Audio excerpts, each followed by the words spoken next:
যে স্ত্রীর উপরে তার স্বামী অসন্তুষ্ট, ওই মহিলা জাহান্নামী।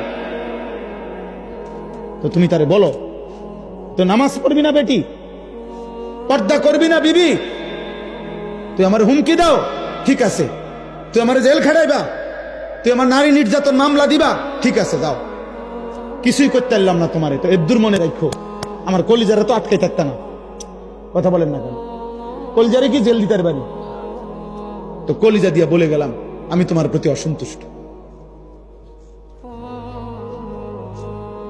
এদ্দুর এলে সারবে। তো ওই মহিলা কেমনে জান্নাতে যাবে? স্বামীরে অসন্তুষ্ট রাখা। ওই সন্তান কেমনে জান্নাতে যাইব বাপ মারে অসন্তুষ্ট রাখা? বলেন চাচা।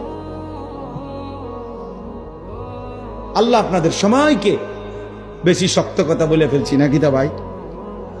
আমি তো এনে আসছি আগে না, আব্দুল মুমিন ভাইয়ের, মুমিনুল হক ভাইয়ের মাদ্রাসায় বয়ান করছি, 11 মাগরিবের পরে মনে বয়ান করছি নাকি, এসার পর এক মনের কষ্ট যে আমি গেছি গা, এক সময় আইসা রাইতে থাকেলাই নাকি।